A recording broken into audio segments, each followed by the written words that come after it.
It's understandable in today's world that we get caught up in anger, frustration, and anxiety. When left unchecked, it can infiltrate our behaviour towards everyone and everything. However, we are responsible for choosing our reaction to outside forces, and if we don't, they will control us. In this episode, we dive into how anything that costs you your peace, and of course your health, is too great a cost. We finish with tips on how to refocus your energy and live a happier, healthier life.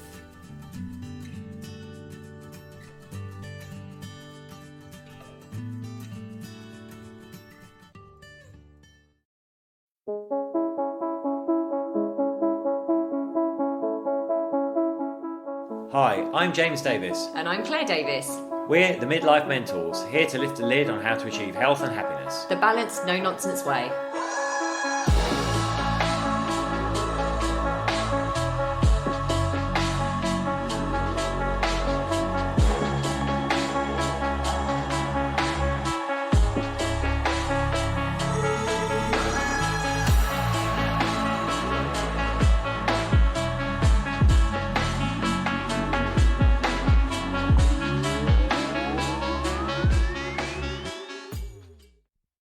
Hello and welcome to another episode of the Midlife Mentors with me, James. And me, Claire. How are you all doing out there? So, we are kind of inspired to do this podcast episode on this topic today, partly due to the incident that happened last week when we recorded the Beliefs and Self-Identity podcast. If you haven't listened to it, apparently everyone's loving it. We've had such amazing feedback from it. So if you haven't listened to it yet, listen.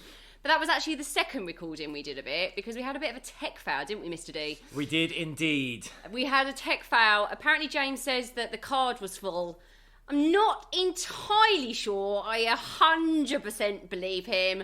But yes, the first one didn't record, so we sent out another one into the world. And it kind of inspired us to really talk to you today about choosing your reaction to certain circumstances that happen in your life, and also to a degree about protecting your energy for what's really, really important.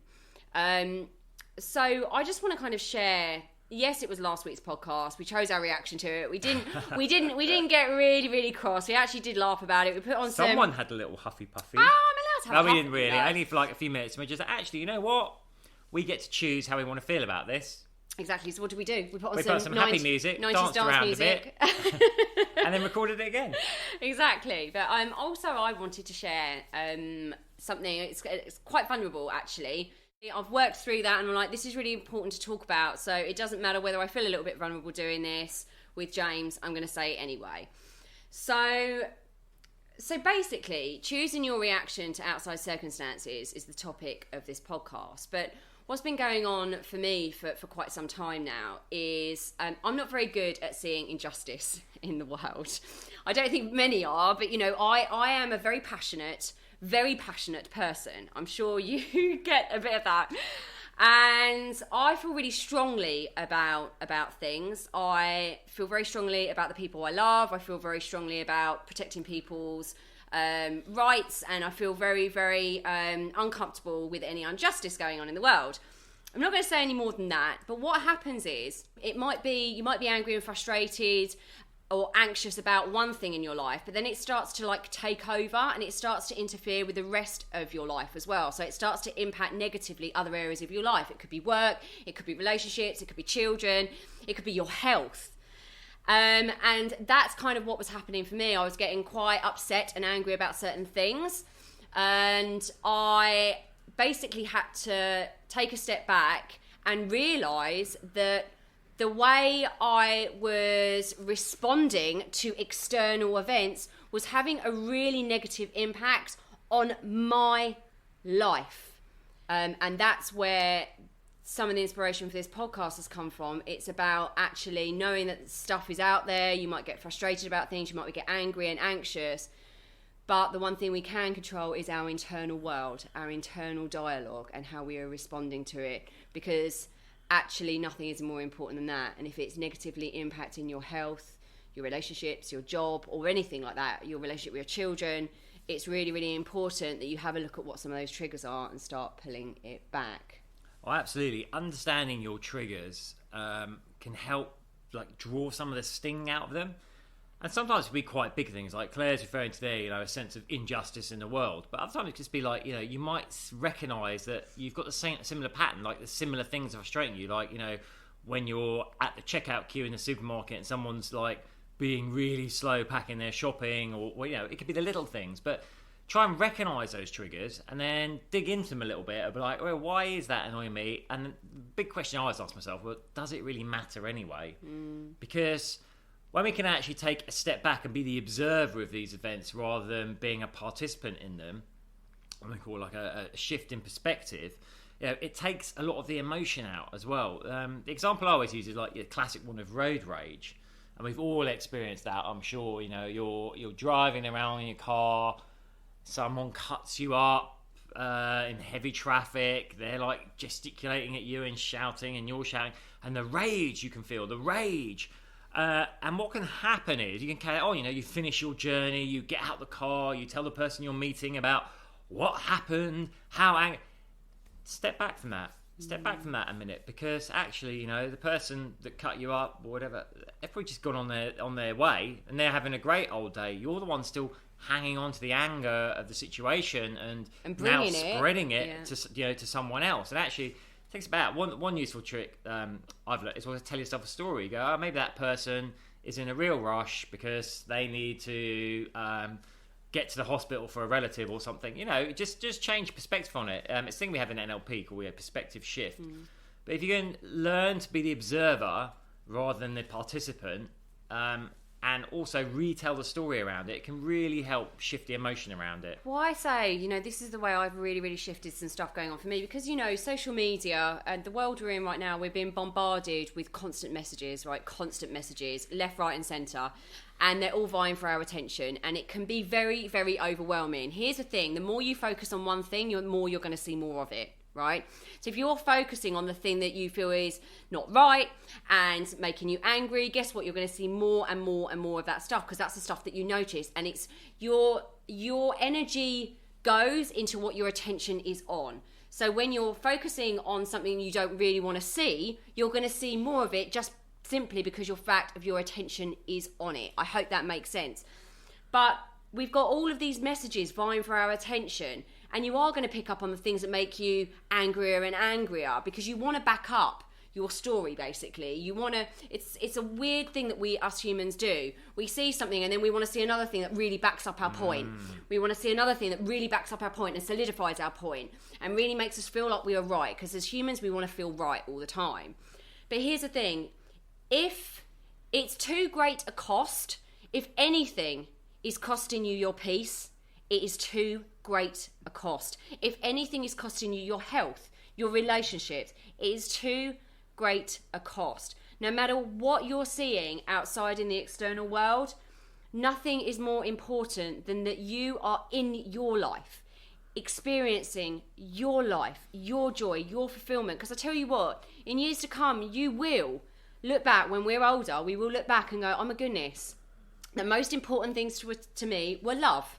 It's love, it's my health, it was my family, it was my purpose here on earth. It wasn't to be constantly trying to make things right in the world necessarily. It wasn't necessarily trying to fix things that are injustices or get angry at certain circumstances that you cannot change.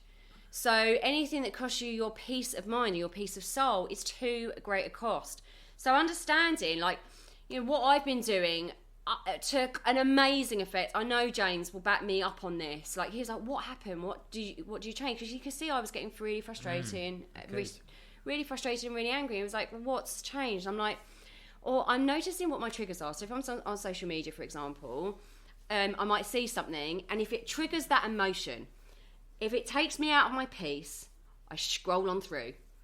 Whereas before I'd engage in it because I wanted to be right. But I'm just scrolling on through because I know it will take my attention to somewhere that doesn't serve me and doesn't serve those people, my clients, my work, my lovely husband, my lovely family. My lovely dog. So that's where, you know, I've got to really. It's just making sure that you protect your energy. And a really funny story this morning. I had to drive the car to the gym we normally work. We've got back in the car, and I've had this conversation with one of my clients this morning. I've got back in the car, and there's a note on my car. And it's saying, can you park better next time? You've just wasted a space. In fact, we hadn't. It was like one of those end bays on road parking. But Claire had parked like pretty much against the bonnet of the car behind. So there was space in front, but she couldn't have been back any further. But the person obviously got offended that their car wouldn't fit in the little bit of space left. So they'd left this note. I think that's the thing that can trigger you. We just laugh. Just like, you know what? We've had a great workout. We're off to record a podcast. We've got a lovely day planned. How sad for that person that they feel the need to take the time out their day to find a bit of paper, find a pen, write a note, and put it on a car. Because they're not in control of their energy there. They're not, are they? They're not in control of their energy and where their focus is. We can promise you they'd have driven away from that all in a huffle-puffle and have stayed in a huffle-puffle for the rest of the day, probably, this person. Well, I was going to say that, Claire. The interesting thing is, you know, once we let one thing trigger us and we get to that angry state, what tends to happen is then we keep on going through the day, like more, and we get angrier and angrier and angrier as the day goes on.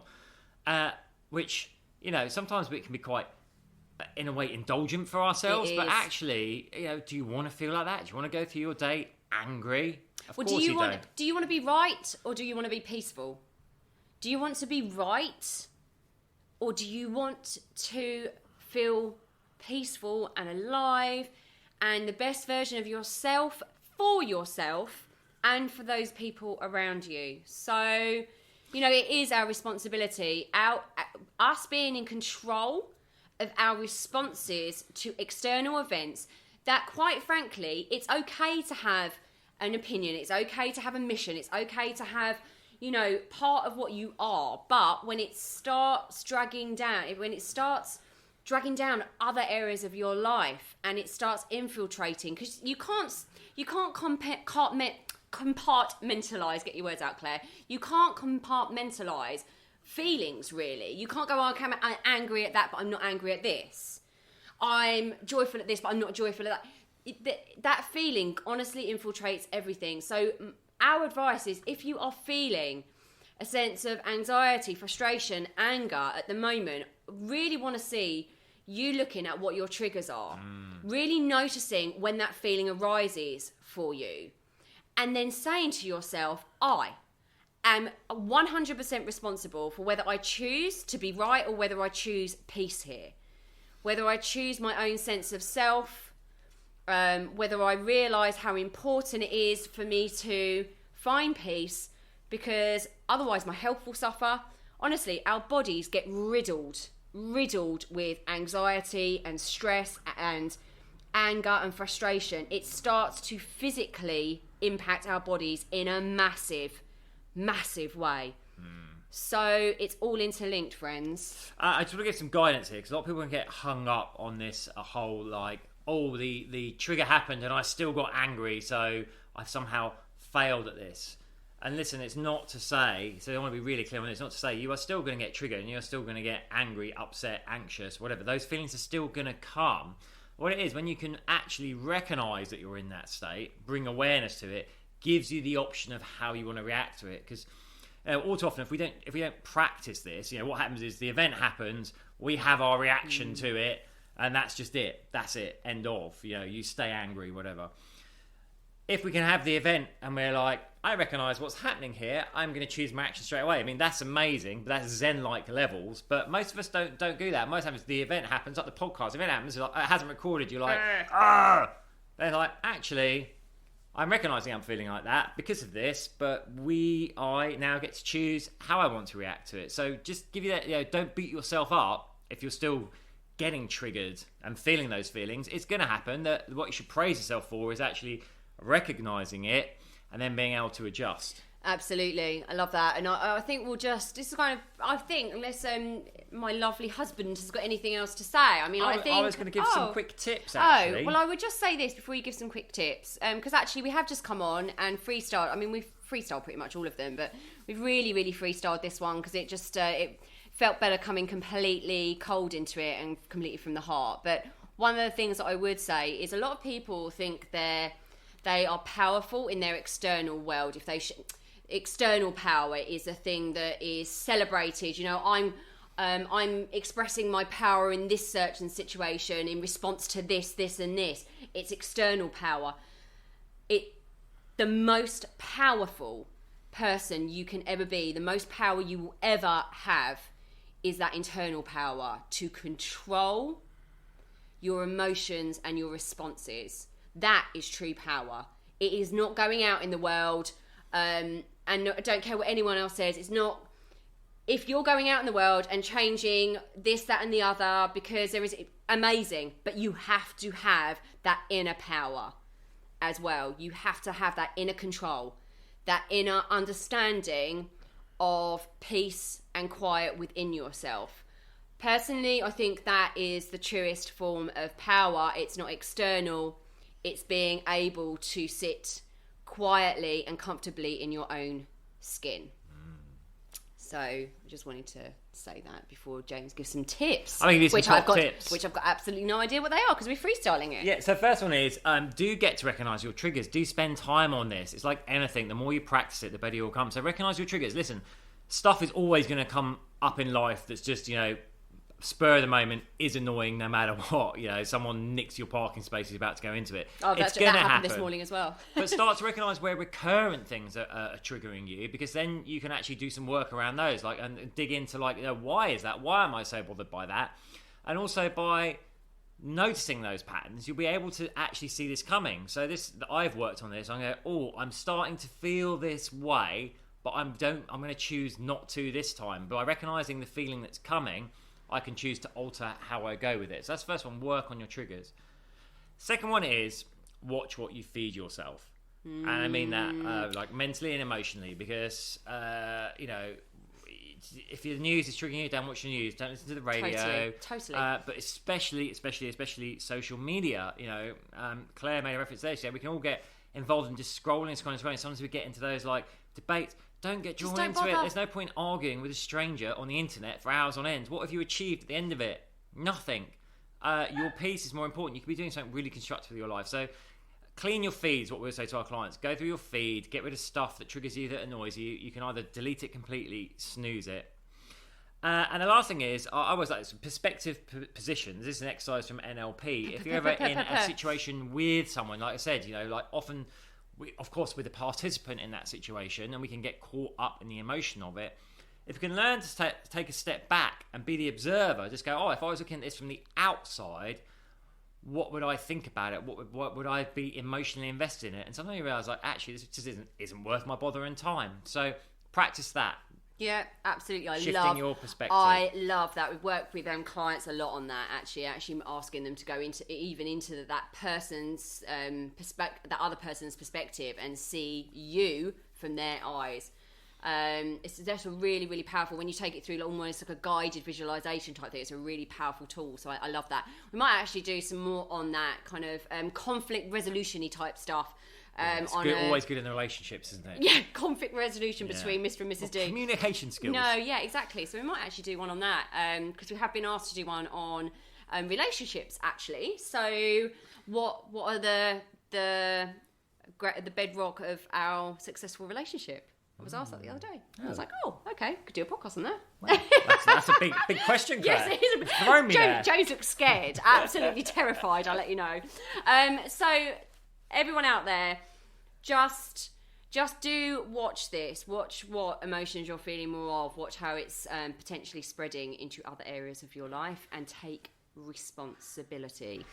This is your choice, what you choose to focus on, and what you focus on will grow. So we are sending you an enormous amount of love. We would love your feedback. Please share this podcast. Please review this podcast. We are getting so much traction on it now. We are forever grateful. We really, really are. And obviously, let us know how you are finding these podcasts, what's resonating with you, and we're sending you so much love. Take care. Take care. Bye. Mwah.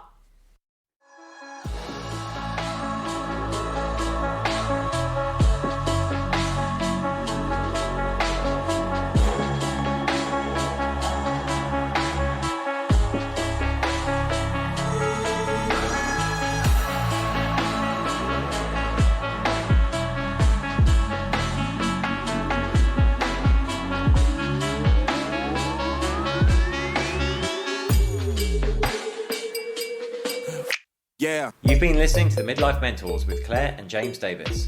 We'd love to hear from you, so drop us a line at info@themidlifementors.com with any questions or topic suggestions.